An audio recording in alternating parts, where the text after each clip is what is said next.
If you came into Dáil Éireann and they stopped you and said, "Are you Jewish?" "Oh no, sorry, you can't come in through the same entrance as Irish people or European people because you're Jewish," you would call that racism and apartheid. But yet, you practice that. You practice that with your checkpoints and your military barriers and your apartheid wall. How can you justify that? I'm one of the people who thinks you should be expelled from this country, and I believe that that's nothing to do with you personally. It's to do with the policies of your state. And I think, along with Desmond Tutu, that the time for treating you as a normal state is over because you're not behaving as a normal state. But it is precisely because I'm opposed to racism that I oppose what your state is doing and what it stands for. So I just want to ask you a few questions.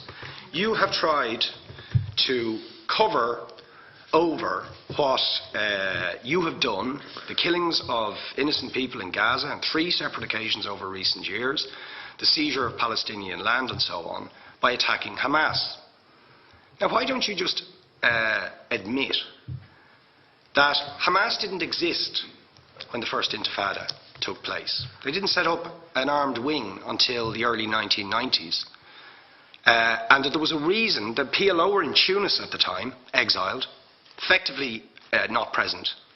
But the ordinary Palestinians rose up because you denied them basic rights. I lived there. It was apartheid. It was racism. It was endemic. It was rotten.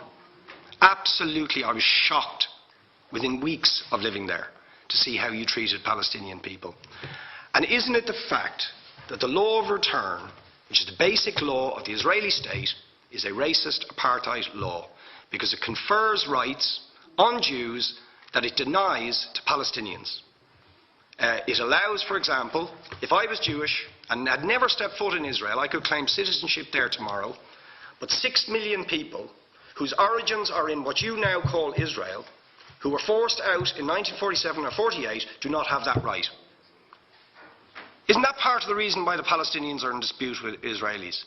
Because you deny them the right to return to their homes and to their land and to their villages, and that they have a legitimate claim, even under international law, to return, but you deny them that right.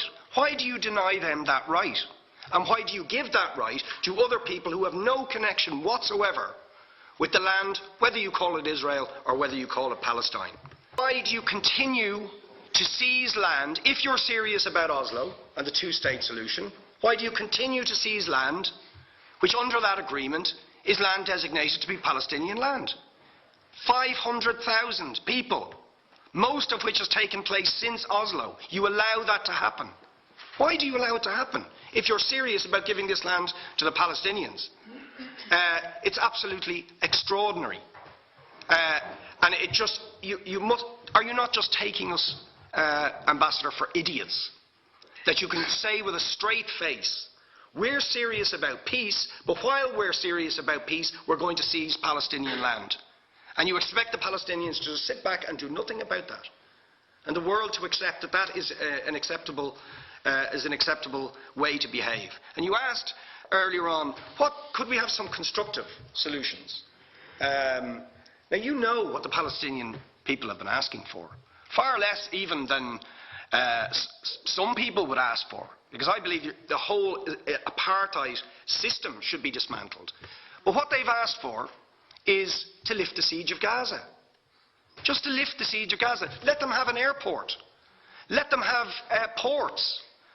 Let them not be dictated to by a government for whom they do not vote as to what can go in and out of their territories, whether they will have power, whether they will have clean water, whether they will have medicine. What makes you think you're allowed to have nuclear weapons and the 4th biggest army in the world and visit destruction on the people of Gaza, but they have no right to defend themselves? How do you justify those double standards? And very lastly, Ambassador,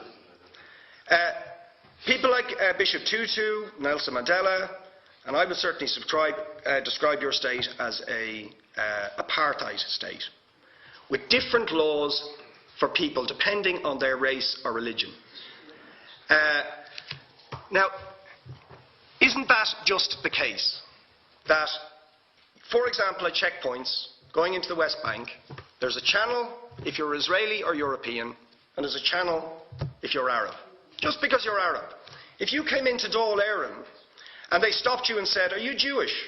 Oh no, sorry, you can't come in through the same entrance as Irish people or European people because you're Jewish, you would call that racism and apartheid. But yet, you practice that. You practice that with your checkpoints and your military barriers and your apartheid wall. How can you justify that?